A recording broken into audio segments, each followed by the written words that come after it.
is revealed, explained, and visualized. This is T-Reacts, where you send it, I react to it, we enjoy it, we learn from it. That's the purpose of this series. I hope that you learned something new. I hope that you will be a part of this discussion as well. So we'll get right into it. We will continue looking at some videos that you've sent already. Again, I want to encourage you to go into the go to the channel TREV Ministries and subscribe, be a part of the community so that you can share your videos as well. He said every time you slept with somebody, you married them, and that person became your husband. He said, but what your problem is, you got married to all these men, but you never divorced any of them. I said, but why am I not married? He said, you're not married because you're not single. And I said, God, what are you talking about? He said, there's a whole lot of y'all out there who ain't got nobody with you, but you're not single. He said, you know what's wrong with you? He said, there's a whole lot of brothers. Now come on, sisters, I gotta help you. Honey, Willie and George and James and Tony, they all still in you. You ain't single. And that's why your mate that God has for you cannot be joined to you, because when he does, ain't no room for him. In order for God to bring somebody else in your life, there's got to be room for that person in your life. You're not single yet. You still are attached. What do you mean? Okay. All right. Okay, that's interesting. I find that to be very interesting. I understand the point, because I believe there is a Bible passage for that. Just allow me to find it. All right. So this is a passage that came to mind when I heard the statement that she made. 1 Corinthians 6:16. It says, "What? Know ye not that he which is joined to an harlot is one body? For two, saith he, shall be one flesh." So what I understand from this passage, of course, I'm always open to correction, but I think I understand the link that she's making, that by sleeping with someone, you are joining yourself to that person. I understand that. And of course, there are many individuals, many scholars and pastors I've heard before say that, you know, the act of sex is a consummation of marriage. It is the act of becoming one flesh. Unfortunately, I don't fully agree with that. I believe that the becoming of one flesh is a lot more intimate than just sex. I think that the becoming of one flesh, well, in fact, even if you look at our fundamental beliefs, you'd realize that intimacy is much, much deeper than sex.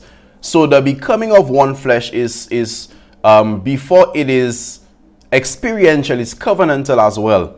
So I would not say that you are married to everybody that you've had sex with. I'm not sure how that works in my brain as yet. Of course, I'm open to some explanation, but it does not make sense to me. A marriage is a choice that is made to spend the rest of your life with someone, to love them. You know, I'm thinking of Ephesians chapter 5. There's a submission that is taking place. There is the giving of a life, or the giving of one's life taking place. So I don't think I fully agree with that having sex with someone is the same one flesh as marrying someone. I'm not sure I fully agree with that. And I guess I don't have much evidence for it either. But I understand the relationship between the two. I do, because of course sex is supposed to take place within the confines of marriage. So of course the act of consummating the marriage must obviously only take place in the marriage. I get that. I understand that. But yeah, I don't see that as a I don't agree with that as a complete thought, because marriage is much deeper than sex. That's my entire point. You know, you think of a man who marries a woman, has sex with the woman dies, and he has to marry someone else. That's allowable, you know. And of course, you could check out I have 2 videos on that, on divorce and remarriage. So I don't see that as, you know, I am joined to my ex-wife that just died, and I'm also joined to my new wife. That doesn't make any sense to me. I'm only joined to one person, and that's the person that I'm married to, not the person that not just the person that I had sex with. So I think marriage is much deeper than that. Again, maybe I misunderstood, but that's my take on it.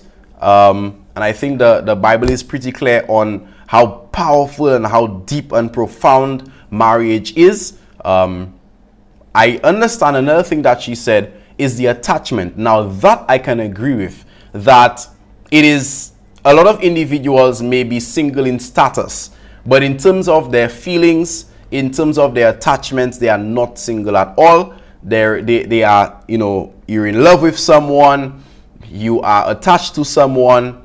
You know, there's a bond that you have, whether it is because of sex or something else, but there's an attachment that you have even without the exclusivity of a relationship, without the title of one. So I understand that it is true that a lot of individuals are unable to attach themselves to someone else because they have not moved on from a past relationship or from a non-relationship, if you understand what I'm saying. So again, there are points to give and take from the video. Again, feel free to discuss it in the comments as well. Yeah, I think that was a very interesting thing to consider, a very interesting thought. Thank you guys so much for the videos that you send. Again, I want to encourage you to send more of the videos that you want me to react to in the community tab. Again, it's quite easy to find as well.